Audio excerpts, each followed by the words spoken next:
Oh, you know what time it is. Yes, the failure is almost complete. Job ain't done. Job ain't done. Are they eliminated? Nope, job ain't done.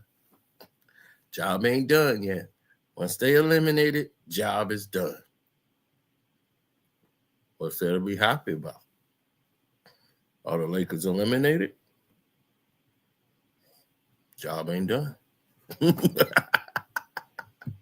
Job ain't done, but oh, baby, are we on our way? We are on our way. And I will be right there to pick up the pieces. Hi, I'm Carcino. Oh, let's talk about it. Let's talk about it. No one knows Carcino and none of these. There's so much going on in the world, and I'm just giving my 2 cents on it. Go in and do a raid at someone's house, but you don't have an arrest warrant for them.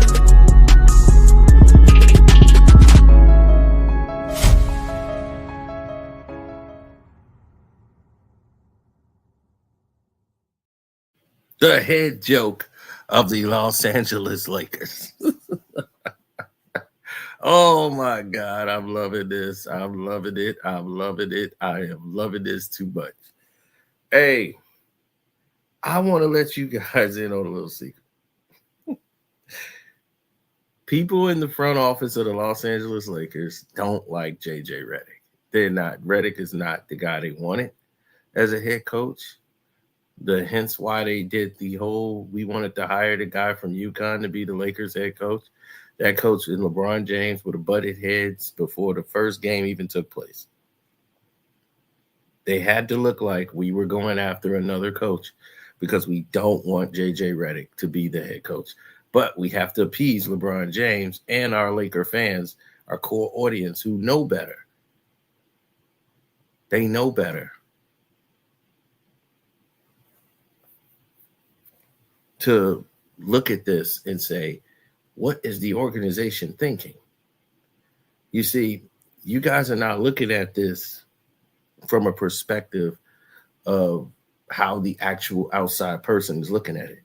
Look at it from the perspectives of a Lakers fan, not a LeBron fan, a Lakers fan. A Lakers fan despise JJ Redick right now. They despise what's going on in the organization. Laker fans are upset because here's the kicker.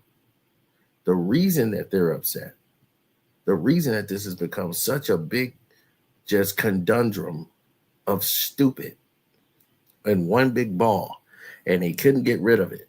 The reason that they're so mad and everybody else is stuck in limbo is because they have to live up and follow the Boston Celtics. They're seeing the Boston Celtics at the top of the Eastern Conference every year. And they've been seeing this. They're in the top and they're in the runnings for championships.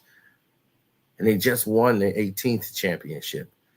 And they're looking like they're vying to go back to back. That's not sitting well with Laker fans. The Lakers over here are content with sideshow events. Oh, look, we got Bronny James. He's playing with his dad. Woo, woo. Yeah, but that's not going to help us win games. I thought this was about winning games and championships. The Lakers don't hang up divisional championship banners. They hung up an in-season tournament banner to basically disgrace all the championships that came before it. They're not caring what happens to offend the Lakers fans. And that is the problem. They're trying to appease the casual social media fans who are not even fans. They're a fan of stars. They want them. They don't want the burnt out Laker fan who's in his 50s, who remember Magic and Kareem and that era. They don't want you guys at all. They want to get those people that's just out there, head in the sky. They're on their iPods during the game. They're at the events. They just want them inside. They want to get them interested to go there and say, hey, it's an event going there. Maybe we should show up. Here we go. That's what they want. They want those people to show up. They don't want you. And now you got JJ Redick over here, the head joke of the Los Angeles Lakers.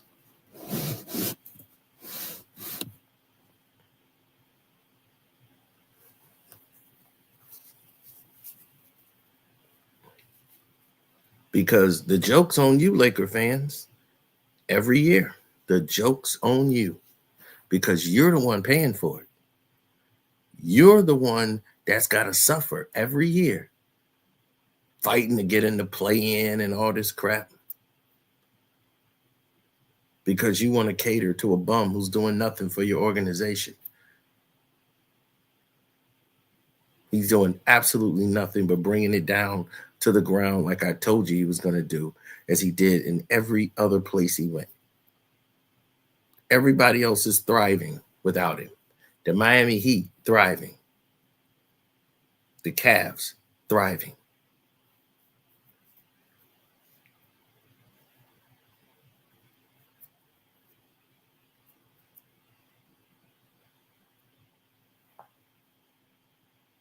Now, if you look at JJ Redick, we know he shouldn't have had the job.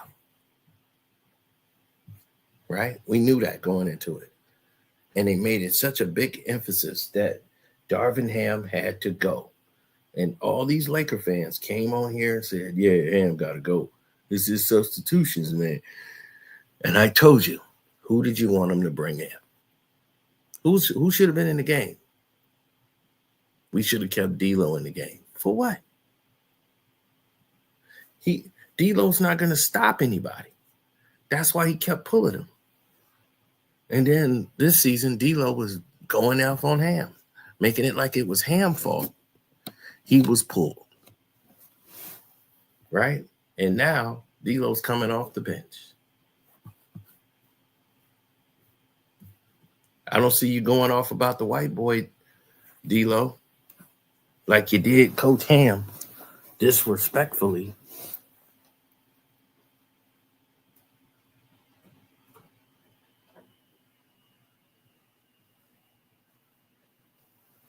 It's funny, I don't see that.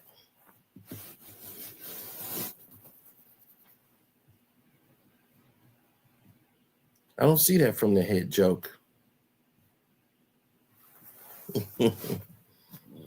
Yeah. But it's all about perceptions, right? Hit the like button, please. Hit the like button. We're just getting started.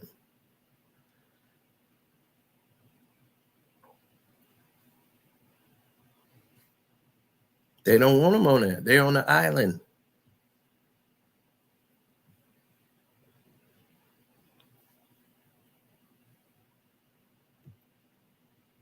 No head coach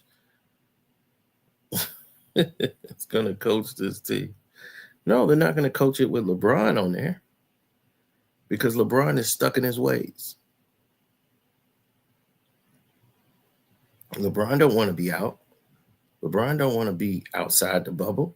He don't want to be out of the game.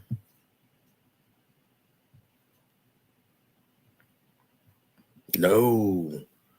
LeBron got to be right in the mix. He can't afford to sit out. Sit out. He don't even know what sit out look like.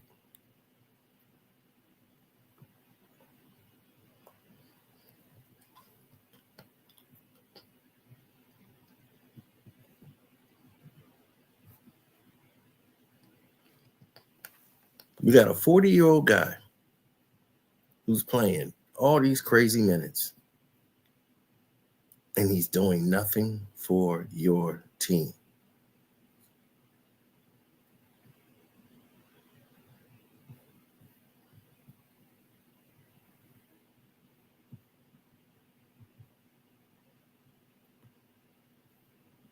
I mean it.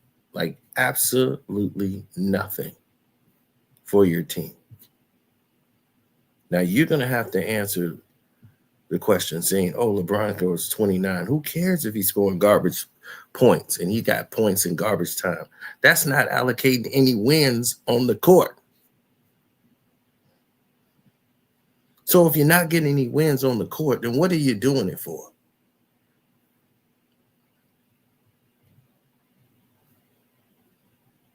You disgrace this game. Overstaying your welcome. When Kobe saw that he wasn't going to be Kobe Bryant anymore, and he couldn't hit that gear and be Kobe, he said, I'm out. I'm not going to be that guy sitting here losing the ball, turning it over. I'm not going to be that guy. LeBron has been this guy. And it's been time for him to leave. See, the game will humble you. You don't pick when you leave. The game decides when you go. Look at this guy. This is the guy with no bag, but he's the greatest of all time. He can't even dribble. Look.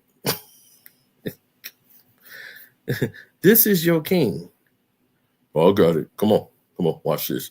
Oh, jab step. Oh, yeah. Oh, yeah, I did travel. There you go. Here I come. Round the back. Whoop. Yeah. Oh, cross. Yeah, you weren't ready for that. Oh, goddamn. Lost my footing. Yeah. Still the GOAT. Still the best. Here I come. And this is the problem. You got a dinosaur, a fossil, trying to turn back the time. Trying to compete with Michael Jordan. You're not even Kobe Bryant.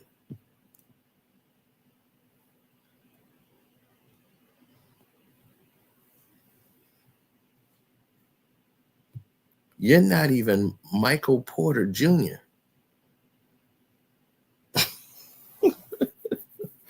Michael Porter Jr. is 13-3 against you, buddy.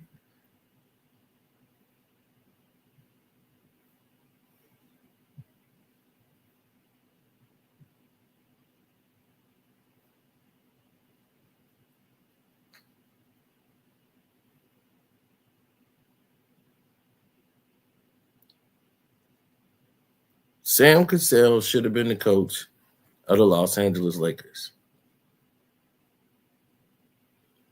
Brian Shaw should have been head coach of the Los Angeles Lakers.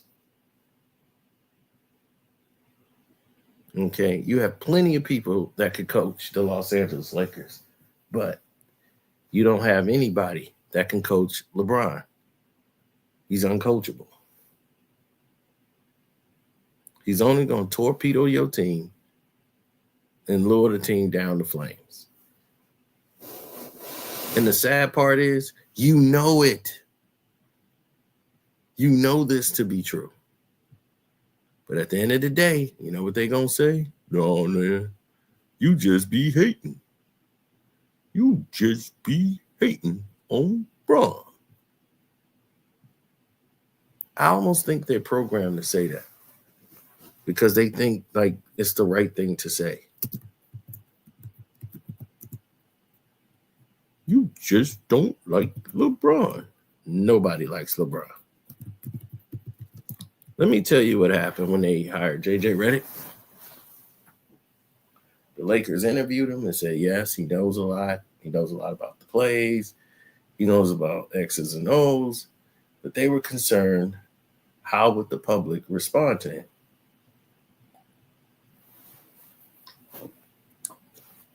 The fact that he never coached. So a lot of people that didn't like him, even as an announcer. He was more of a LeBron, apologist, very shrewd, very full of himself.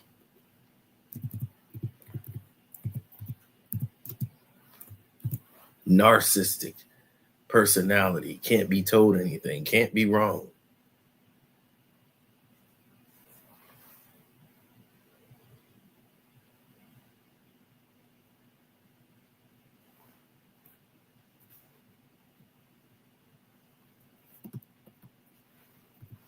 Mm-hmm. Well, when people realize the end game, see, that's what people need to realize. There's an end game here. The end game is that people didn't want JJ to have the job. But when he got the job and they said, okay, well, let's see how it works. And they started showing, you start seeing all this movement, guys running these plays. And they were winning early. I said, oh, this isn't going to last long.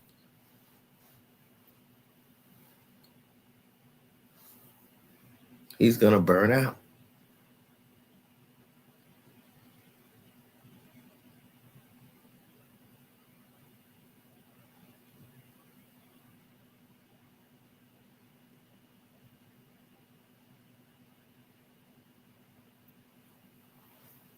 Oh, 100%.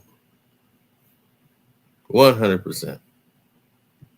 You see, this is how the game is played. They don't want you to have any success. They don't want you to have any success.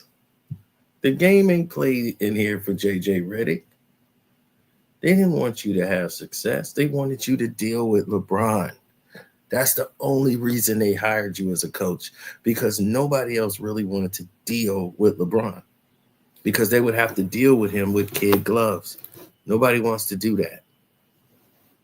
Dan Hurley would never coach LeBron James. They would never put that into fruition. I was hoping and praying that that took place.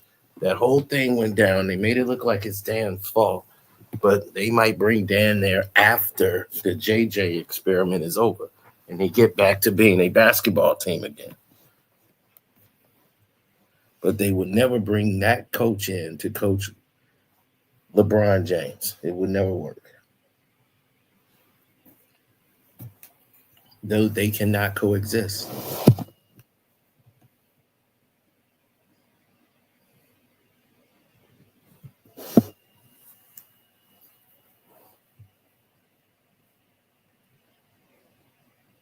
No, Brian Shaw didn't even interview for the job.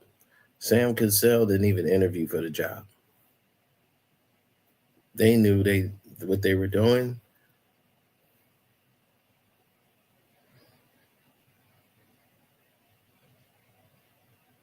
You fired a black head coach who had a more successful year than the coach you had now.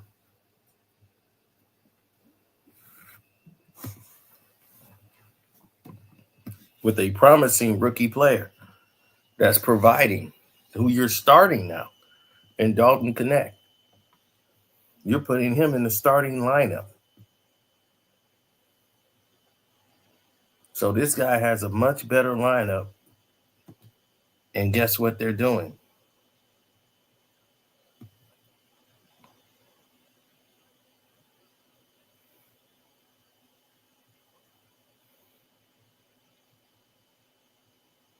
Mm-hmm.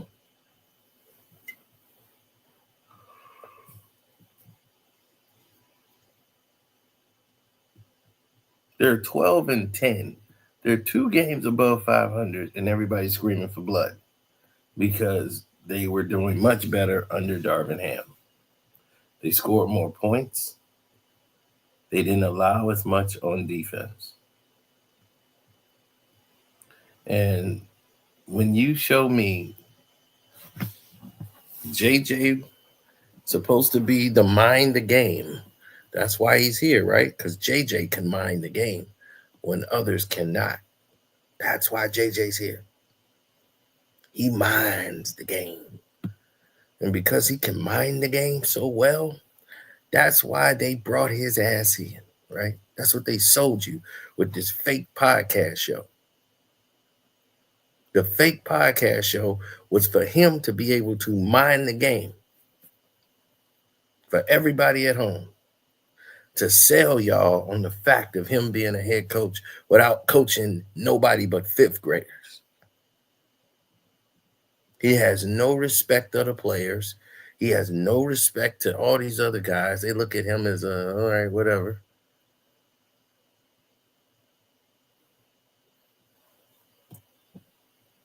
He's Steve Nash all over again.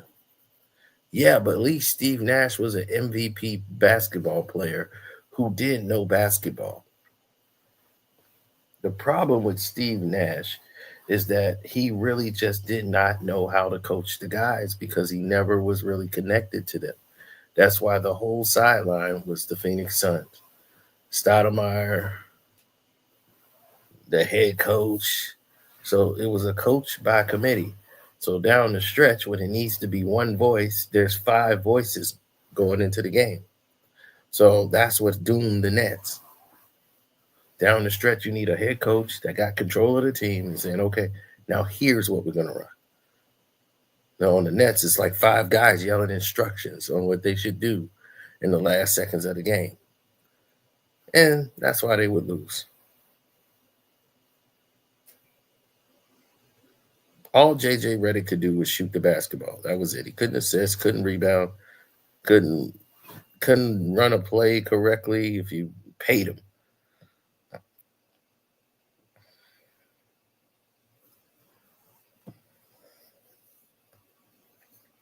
Thank you, Miss Tiffy. I almost said another word. I had to make sure that I said Tiffy.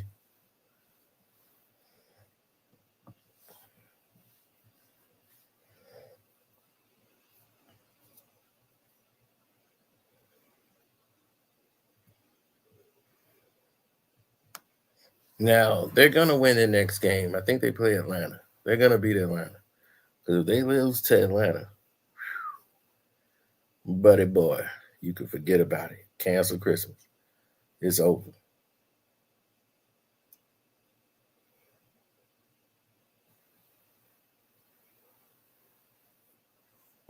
That's right, CP.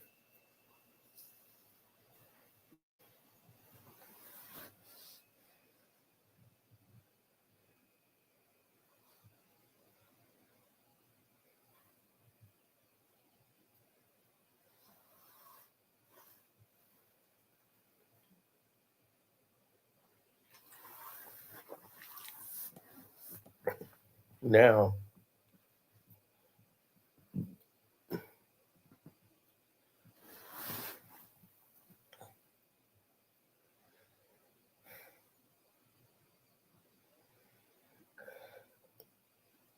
mm-hmm.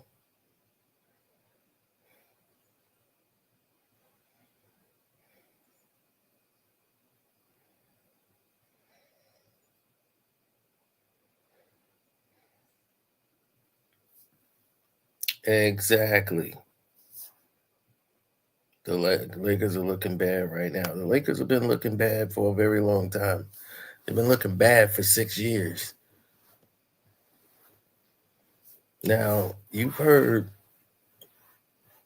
JaVale McGee saying, like, man, why did they break us up so quick?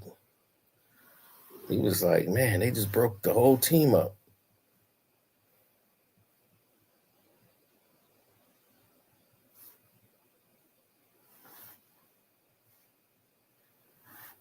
You see, during that time when there was a team in 2020 before the pandemic, they had three big men: JaVale McGee, Dwight Howard, and Anthony Davis. Now Anthony Davis is by himself with a bunch of misfits that are just learning the games of basketball. Then you got Jackson Hayes, who can't stay healthy.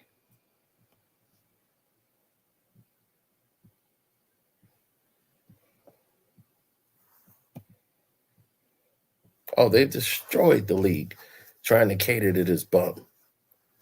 And that's what put them behind the 8 ball to begin with.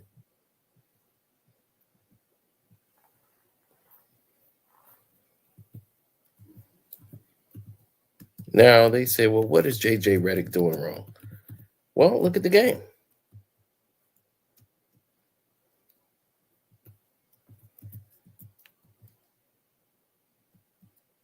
What is he doing wrong? Everybody's like, oh, well, he's not making the proper substitutions to the game. He's not adjusting to what the other teams are doing. He says he's calling plays, but it's up to you as the head coach as to why they're not running the plays or they're not listening to you. Why is that the case? You got blown out in 2 straight games. That should never happen in Lakers lore. I mean, you got blown out by 40 some points, 40 plus points to the Miami Heat. The Miami Heat is not a team that should be beating the Los Angeles Lakers by 40 points.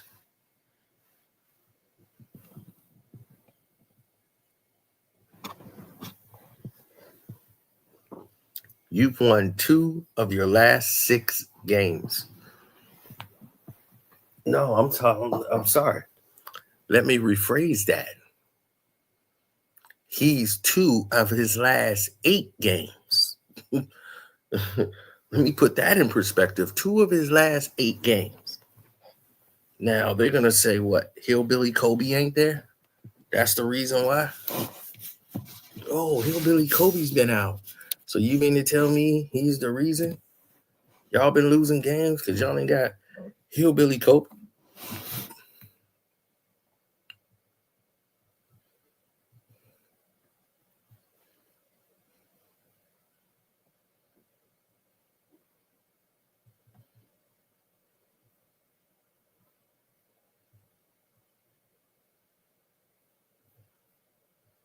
Oh no! See, it's amazing how we can't blame Redick.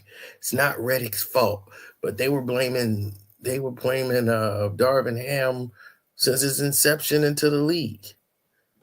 He's just not experienced enough. We should have got another coach.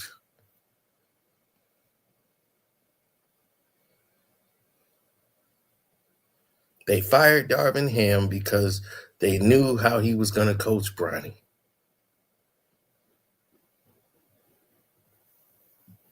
LeBron was picking fights with Darvin Ham because he wanted to bring JJ Redick in.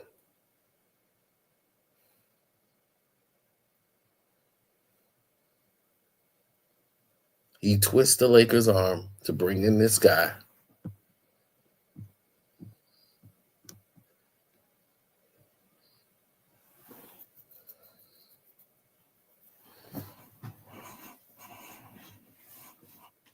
Well, this is some hardship for him. Remember, they were 3-0.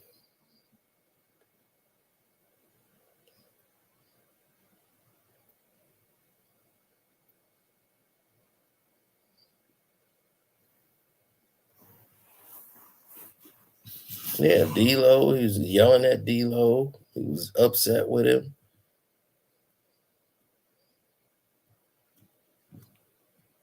Yeah, you remember that.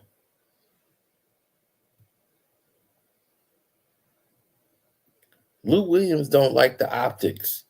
Lou Williams is like, I don't love the optics right now because I was a player and I've competed against this coach, by the way, it's not like he's some 70-year-old guy. That is only history of the things he's accomplished, right? Some of the guys he's competed with and against JJ Redick, if you coming out and you calling me out, you're storming out. And this is the position you're taking so early in the season, right? And that's what they said. Nobody really likes that optics.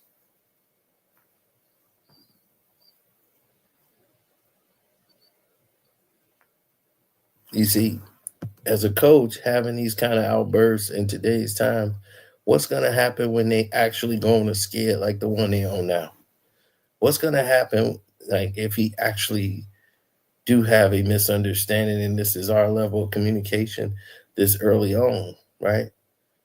You have no problem with holding people accountable, right? People have a problem of it being so public and the optics of you storming out of a press conference as if it's the NBA Finals or playoffs. It's not a concern of ours, because we're not a Laker, but it's going to be a concern of the Los Angeles Lakers because of the way it looked. Looked like you couldn't take the pressure and you ran off, stormed out. You looked weak. You make the Lakers look weak as an organization. They can't afford to be looking weak, bruh. Shouts out to you, too.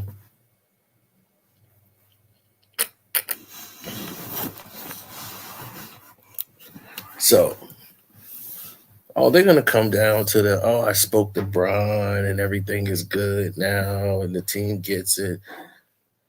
What happened there was a failure at every level of a professional team. You don't conduct yourself that way for nobody. Rhyme or reason.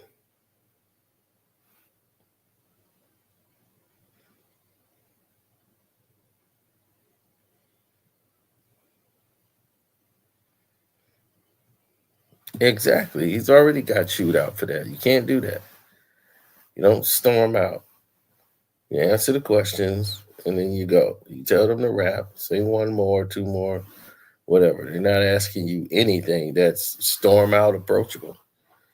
They're asking you simple common sense questions. And he's like, I'll take all the responsibility. It's on me. And they're like, and he's like, well, there's got to be some accountability being taken on the floor. Like, you think LeBron's going to do it?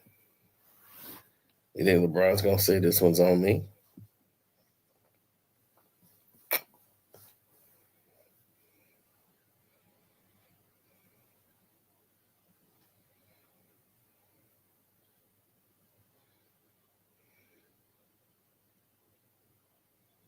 Mm-hmm. He can't mind the game. Ain't nothing in his mind. So if ain't nothing in your mind, how the hell can you mind a game if ain't nothing on your mind? I'm a mind the game with nothing in my mind.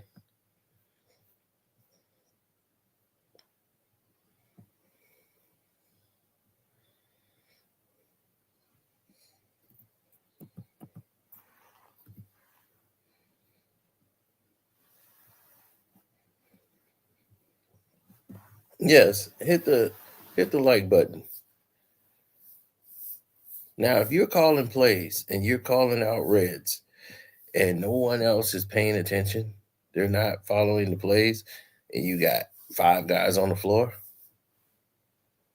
you're calling out what they're supposed to be looking for, and you're calling out plays and they're not running them.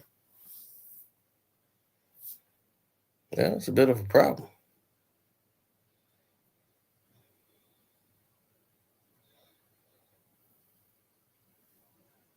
Yeah, well, they wanted to give the other teams some new looks, new wrinkles, new curls.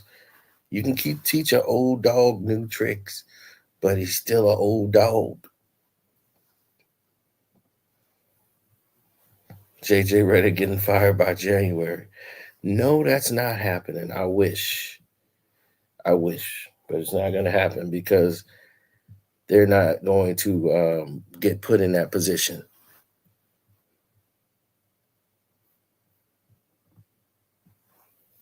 There's a lot of people that didn't like JJ Redick.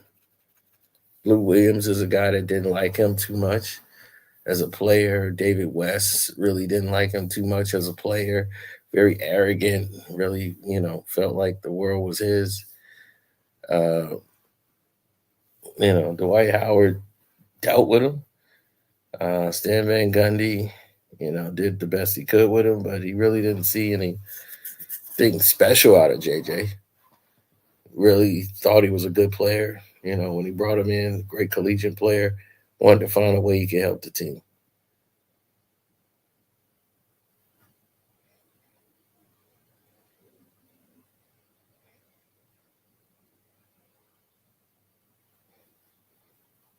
Well, he felt the Lakers somehow has lost their team chemistry. Well, when Anthony Davis gives you single points for the end of the game, that right there is inexcusable.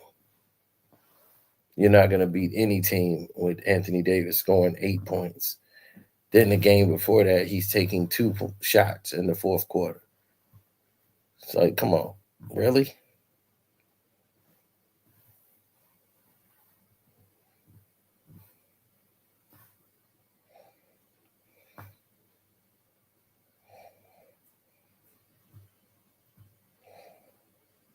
Mm-hmm.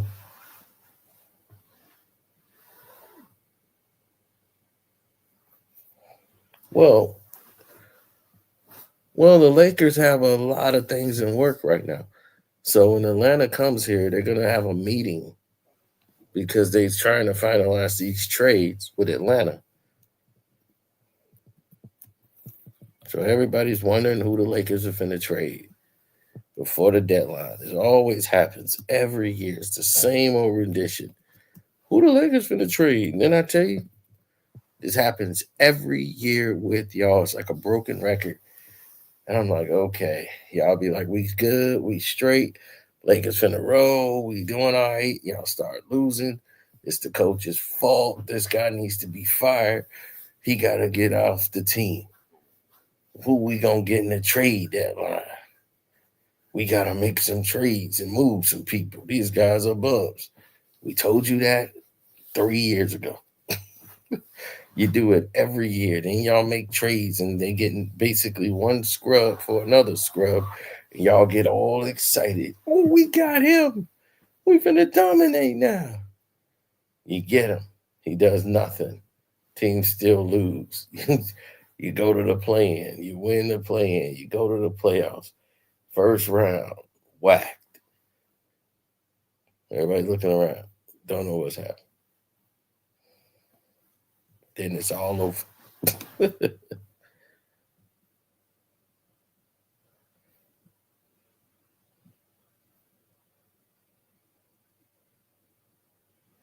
Oh, everybody wants all of this to get fixed. They want Brandon Ingram back. They want everything back. They try, man, we can get Lonzo Ball back. The Laker fans are spiraling out here. They looking like Drake. They want anything to turn around this bad fortune that LeBron James has brought to the organization. Anything to turn this around. Please, we need anything. We need a win.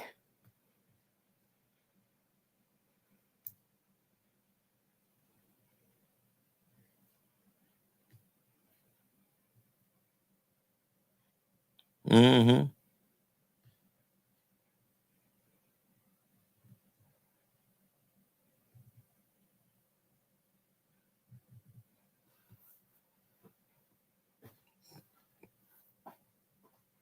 What the Lakers are working on? Well, they were looking at a 3-team trade because they don't have enough to do a trade with just one team. So the Pelicans will have an avenue to get Brandon Ingram. You can dump him before his free agency because he's most likely finna lead the franchise. And then he, with the returning 2 players possibly being used for another trade or something. Well, the Utah Jazz, they got some picks and packages, but multiple players are for 2 key players that would probably transform the Lakers overnight. But they say the deal is extremely optimistic.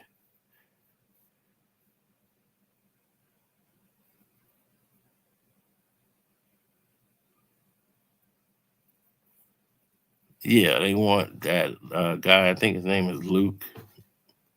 Used to be a Chicago. Laurie Marketing.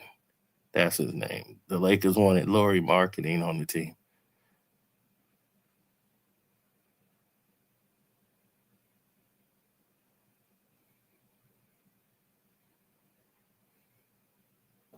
Yes, and the Cavs, they gave up on Colin Sexton, but, you had no choice once you brought in Donovan Mitchell. So Sexton has matured into the guard that they wanted to see happen, and now he's averaging like 16, 3 assists, you know. Then you got Kessler averaging 10, 10, and 2. So Rob Pelinka's like looking in at those guys. Colin Sexton bringing in Kessler and Brandon Ingram, who's a 22-6 guy, you know.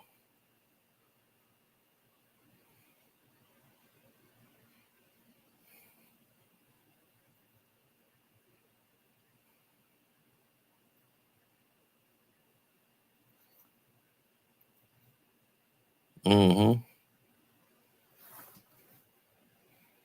No, Sexton is another guard who's a scoring threat, who's young, who could actually guard some of that damn body.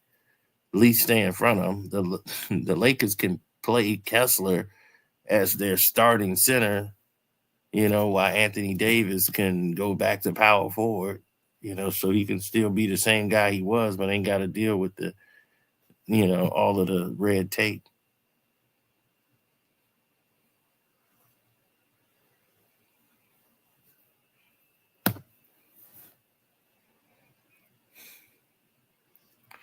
LeBron James completes a full-time shift to point guard. That's just dumb. I mean, if he's going to be in the game, he should play point, but defensively, it's going to come down to more than that.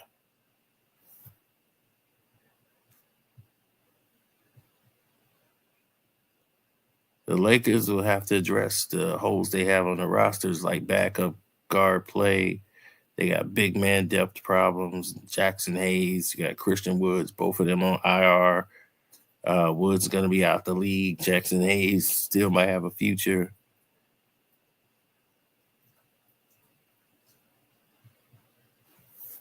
D'Angelo Russell, Scafano will be out of there. Gabe Vincent will be gone. 3 future first-round draft picks will be gone from the Lakers. Rui Hachimura will be gone. Vanderbilt will be gone. Drew Eubanks will be gone. And 2 future second-round picks will be gone. And the Lakers will receive. They'll get Brandon Ingram, Sexton, and Kessler.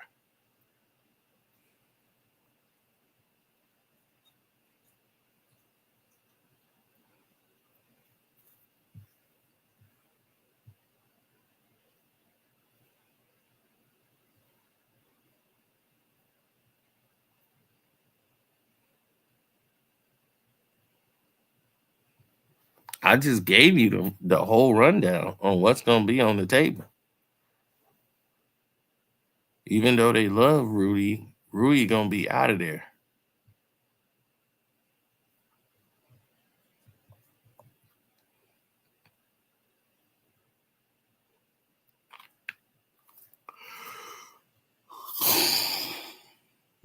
But a Trae Young trade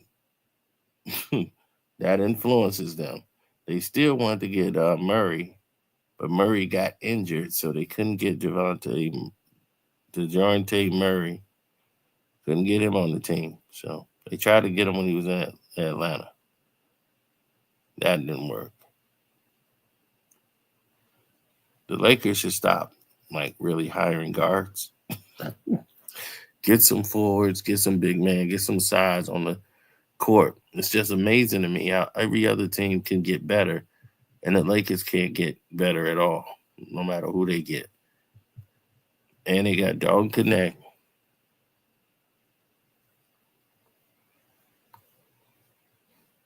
Right, and there was talks about trading Dalton Connect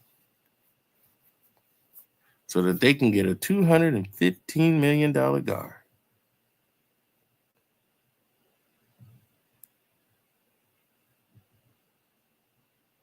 Mm-hmm. Yeah, Dalton Connect was going to be in the Trae Young trade. That's what Atlanta wanted. They said, give us Dalton Connect.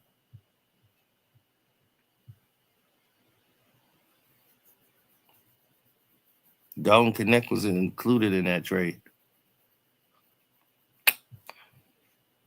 No, we'll never get real basketball again. And you want to see real basketball, you got to watch like NCAA or high school basketball. Or watch a game in the playground. Everything else is done.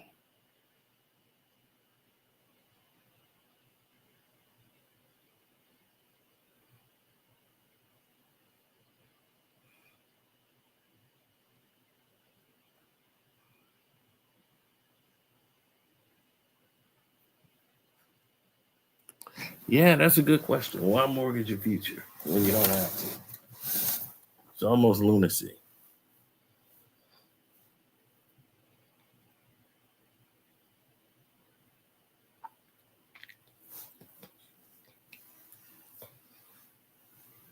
If you're good at something, never do it for free.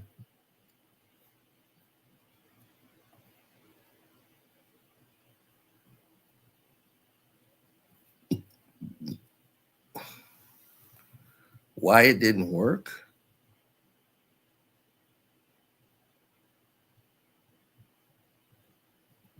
Hmm. Well, I'll give you a couple of reasons why it didn't work. It didn't work because of the people and the personnel that's behind it. When you have people that's not in it to win championships, but they're in it to discourage, then you'll start to understand the picture a lot more.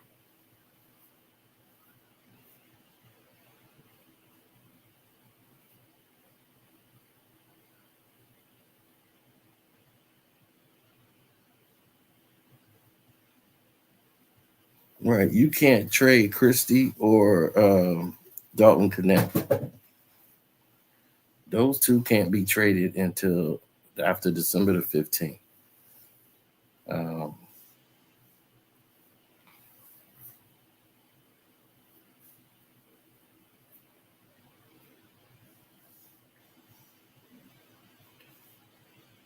well, the Lakers were interested in getting Murray. That deal fell through. That was last year. Going into the offseason, they were trying to get him D'Lo.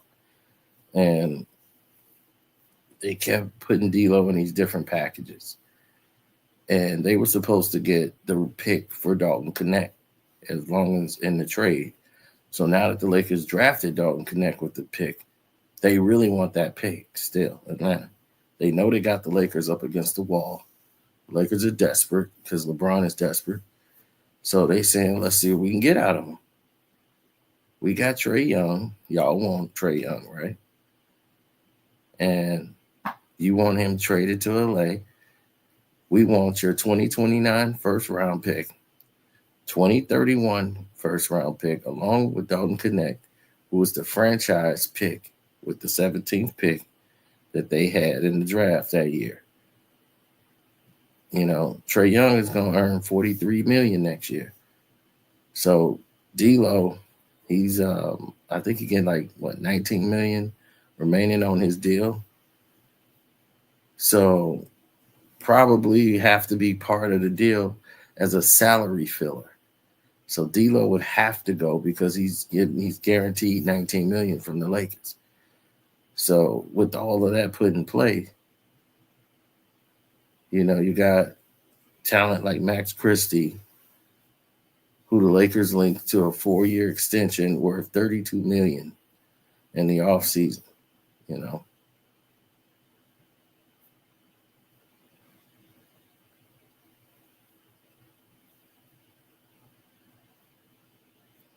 I mean, Christie, I like him. He's fast, but 32 million for him. Not me. I don't think he's ready for 32 million.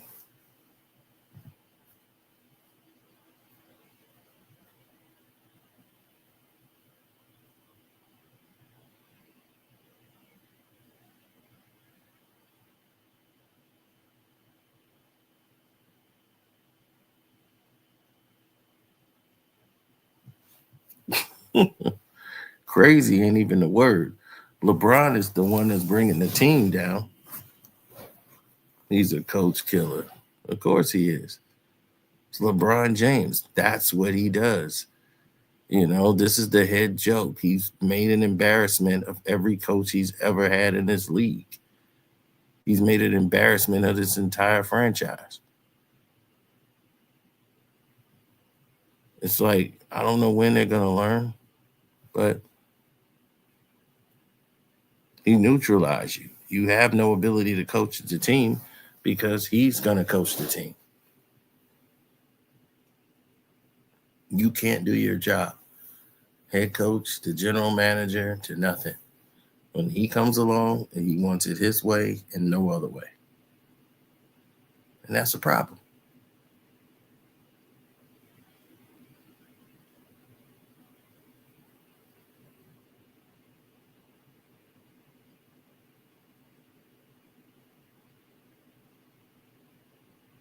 That's a huge problem, bro.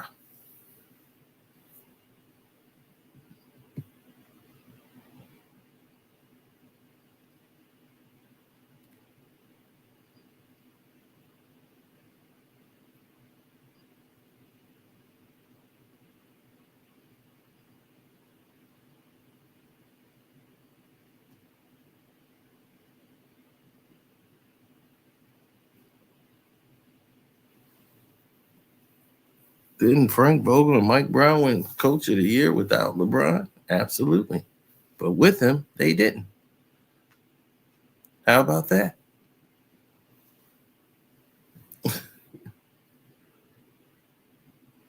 Man, you know, people know the truth. And as long as people know the truth and they're out there in the world, people are going to understand that when they try to balance the playing fields and they try to get everybody under the same umbrella, the same kumbaya, it's going to blow up in everybody's faces. It's just a matter of time.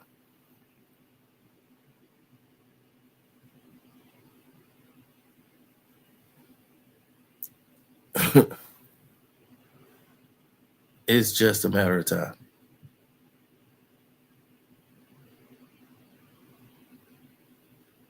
Oh, I'm going to watch it implode.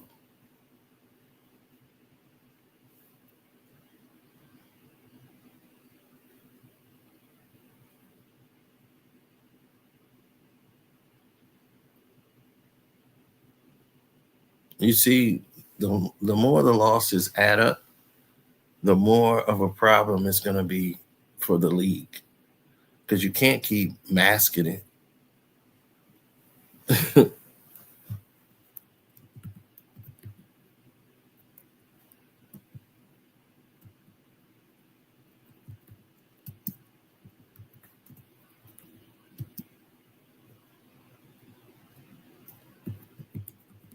Mm-hmm.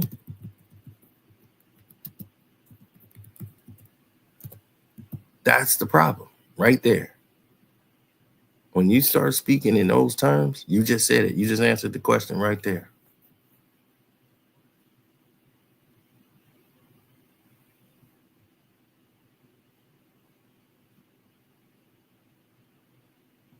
Listen to this. Trying to, you go to the casino and you go to like baccarat, you go to a little baccarat table, whatever. You win it, boom, boom, boom. I'm all up. Matter of fact, all in. Fucking lose. I just think they were just gambling. I think that's all it is. They felt they needed to get even better. They tried to bring it back right after that. Do you think it was a money issue? Do you think it had anything to do with money? Bro, I was making $4 million a year, bro. Definitely had to do with my money. The combination of our stats together, which is what you have to do, because we basically just split minutes. And we had it what? wasn't no drop off. The energy wasn't no drop off. Nobody was coming to the rim. Lowest perfect. rim percentage. Like niggas knew don't come in there, bro. And then you had AD at the 4, bro. And we bringing energy every day. It wasn't like we was like we weren't complaining about shit either. Right. No, like, why didn't get the extra 2 minutes? We wasn't them people. We was in there. We won. Great. We did our job. We won. Great. So why did the Lakers break it up? I think the team was broken up. There has to be a reason. I don't know. I think maybe like they was just overthinking for real. They was just trying to, you go to casino and you go to like baccarat, you go to a little baccarat table, whatever. You win it, boom, boom, boom. I'm all up. Matter of fact, all in. Fucking lose. I just think they were just gambling. I think that's all it is. They felt they needed to get even better. They tried to bring it back right after that. Do you think it was a money issue? Do you think it had anything to do with money? bro, I was making $4 million a year, bro. Definitely had to do my money. The combination of our stats together, which is what you have to do, because we basically just split minutes. And we had it What? wasn't no drop off. The Right. energy wasn't no Nobody drop was off. coming perfect. to the It was rim, literally lowest perfect. rim percentage. Like niggas knew, don't come in there, bro. And then you had AD at the 4, bro. And It was we perfect. bringing energy every day. It wasn't like we was like we weren't complaining about shit either. Right. No. So exactly. Now you hear it. They weren't even complaining. Why did they break it up? Because LeBron wanted to be about him. And he wanted to get a whole new, fresh group of players in there because he knew that was contrived for LeBron.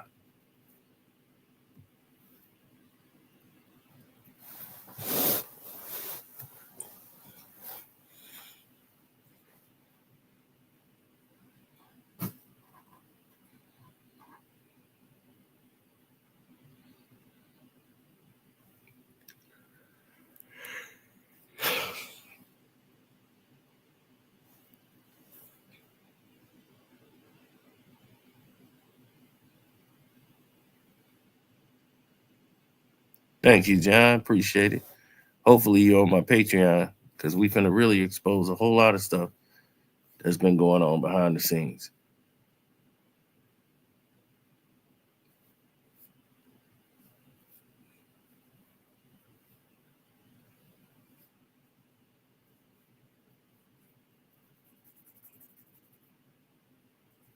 If LeBron was a chick, he'd be a home wrecker. I believe it.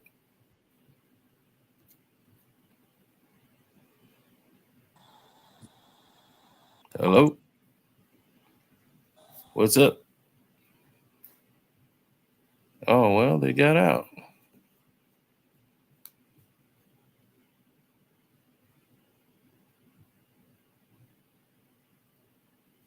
We saw somebody came in. My Asian brother came in. Then he jumped out.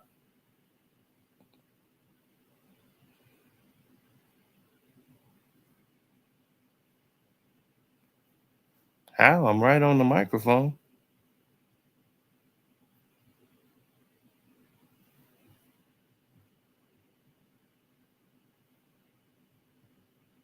I know. The Olympics is about LeBron. Everything got to be about him. Even when the movie don't fit the way they want it to go, they want to try to make a script like it fit. Like this is LeBron's story. This is how it goes. It's like, are you serious right now?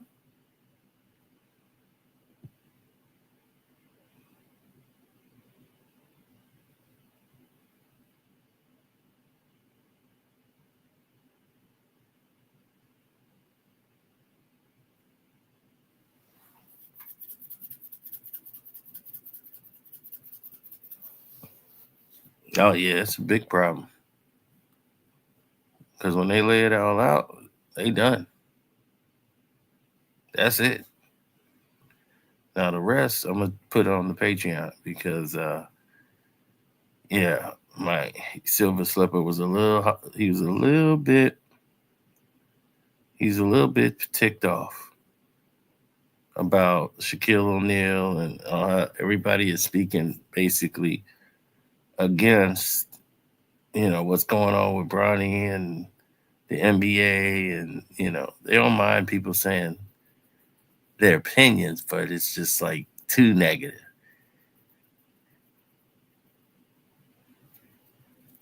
And it's like, dude, you're getting paid by the NBA, not for you to trash it,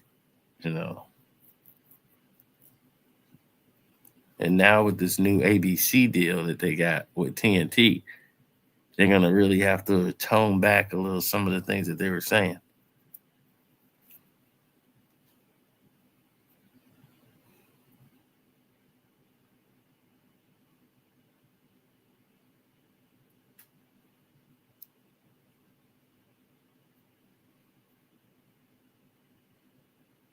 Mm-hmm. I know people love to say I make things up. I think that's what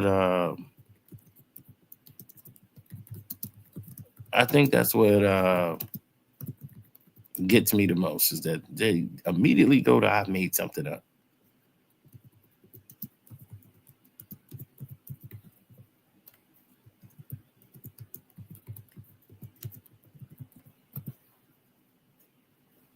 Mm-hmm.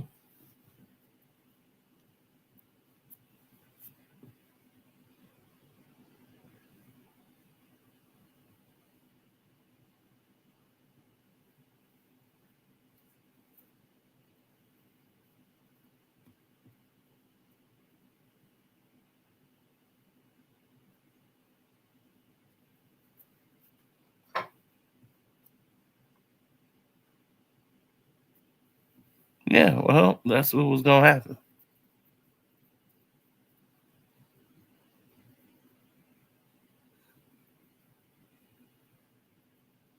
No, Jenny Buss was the one that was like,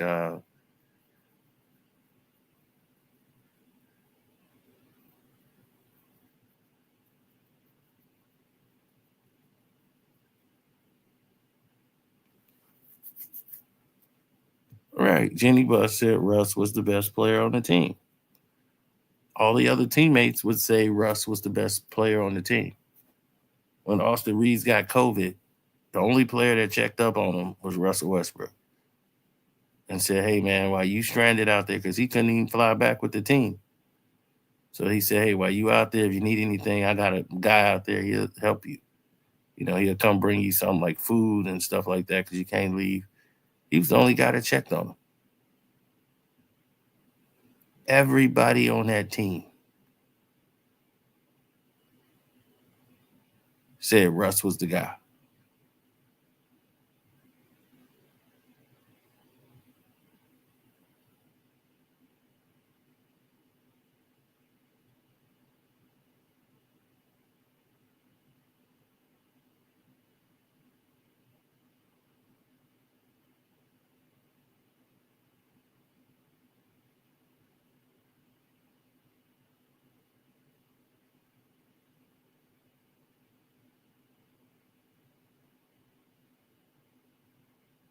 Mm.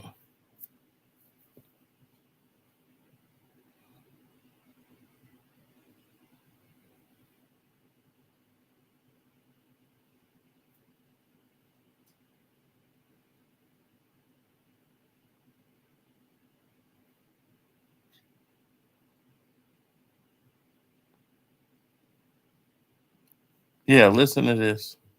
That he is going to be traded from the Los Angeles Lakers this season, whether it's to the Jazz, and we are continuing to hopefully stay injury-free. We want to see Anthony Davis stay on the floor and be healthy the whole season, and when you have Anthony and LeBron, there's a lot of great things that can happen. She also continued later in this interview, but you have to have a supporting cast of players that can fill roles and also stay injury-free. Buss added, we have Kendrick Nunn coming back after missing last season, and a lot of young players that I can name names, but until we see how they play, there really isn't.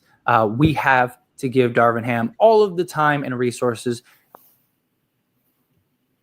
he needs to put the team together to see how they move forward.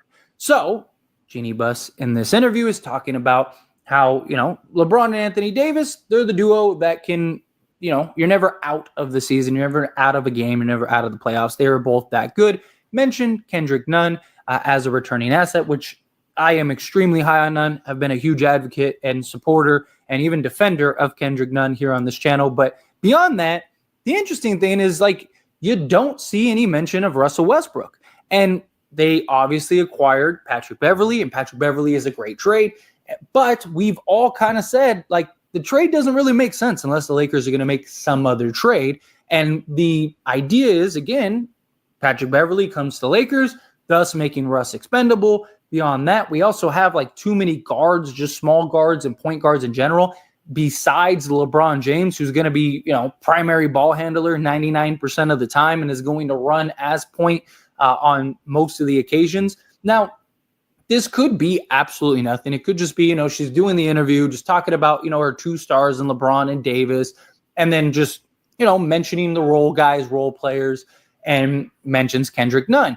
But it's just interesting that there was no mention of Russell Westbrook. And I'm not saying that she has to, or that, maybe the conversation even brought up to it, but he is currently their third star. And he is their most notable player besides Davis and LeBron. Patrick Beverly, she didn't touch on that, but that interview, we don't know exactly when that. Usually those interviews happen, weeks earlier, sometimes even days earlier. So maybe the Patrick Beverly trade hadn't happened at that point. But Jeannie would know what's going on behind the scenes, right? No matter what, she's the owner. She's going to approve things. She's going to say yes or no to certain things.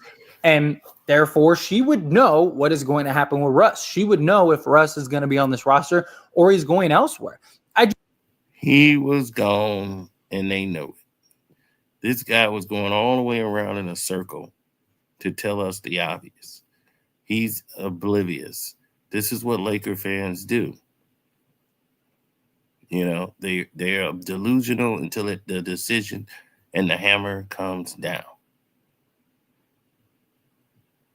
Now, how can Russell Westbrook play well every team he's ever been on? Never not played well. But when he gets with LeBron James, there's problems.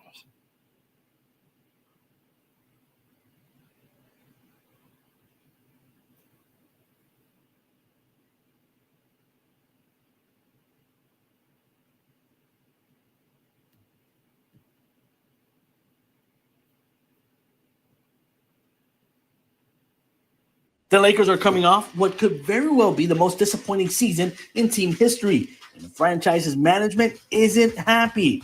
During an interview with the Los Angeles Times, Lakers owner Jeannie Buss expressed her opinion on where the team stands. "I'm growing impatient. Just because we had the fourth largest payroll in the league, when you spend that kind of money on a luxury tax, you expect to go deep in the playoffs," Buss told the LA Times. So yeah, it was gut-wrenching for me to go out on a limb like that and not get the results that we were looking for. I'm not happy. I'm not satisfied. Then again, who could blame her? This season was a disaster for the Lakers. It was one of my best Lakers seasons. He said, LeBron is like a chick. Spurs' husband. Was Cleveland cheated on them with Miami, which was a side piece, got back with Cleveland until they divorced and now found the new sugar mom, Buzz, which is the Lakers. Yep. Thanks, Black Sigma, for the super chat. Appreciate that. JJ gonna have to suit up. Yeah, get on the court. Show him how it's done, JJ.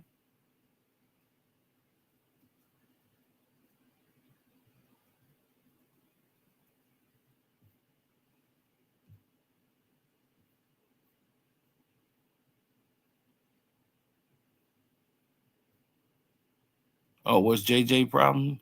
Not in command enough. Team don't respect it. Team don't respect you, bro.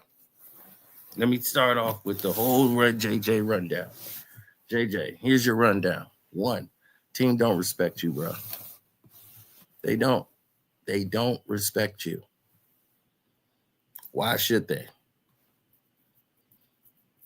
So now you know the team don't respect you. What else you know?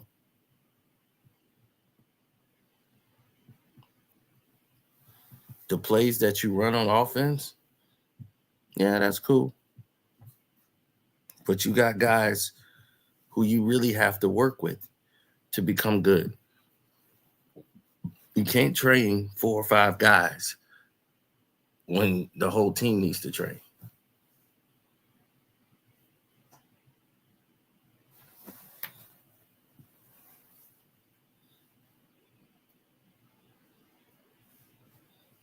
You can't train a guy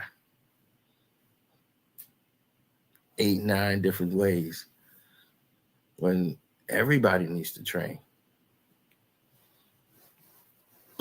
What makes that one person so special that he get out of training? You feel me?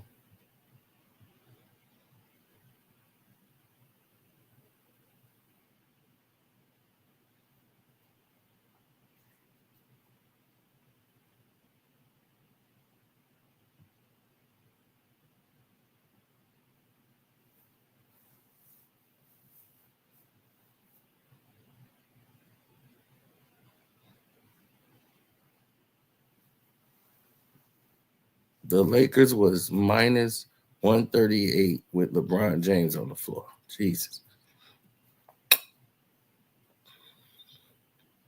Laker fans, they won't come in the chat no more now.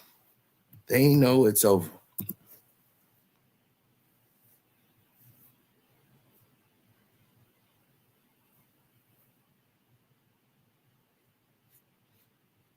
No more smiles. They know it's over. It's game over.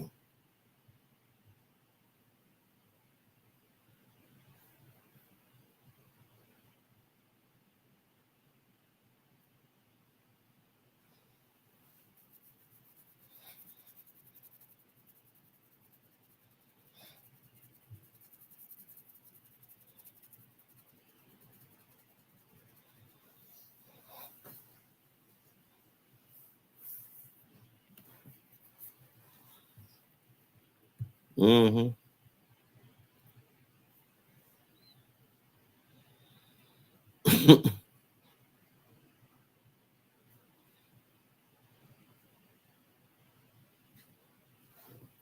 No, the team don't listen to him.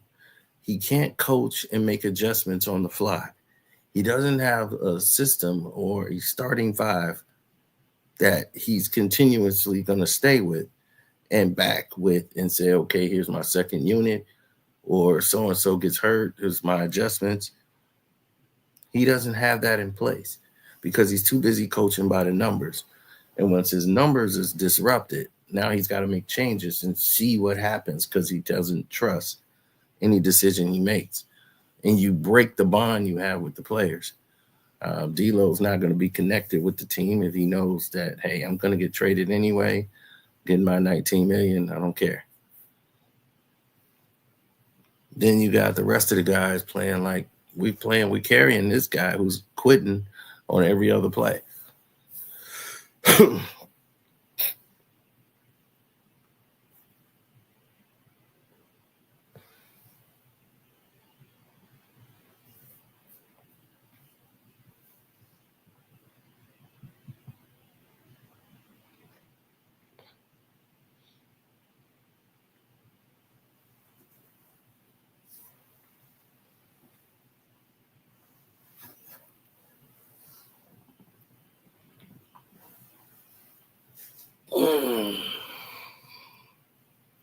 Nah. When it's all said and done, we'll see where those guys end up at. We'll see where those guys end up at and where everybody else end up. So shouts out to Kwame Brown, Bus Life, Ticket TV, Dreamers Pro. Everybody who doing this, Sports Talk with Jose Rodriguez. Welcome to HDII TV. Armando Black TV. And I'm out the door.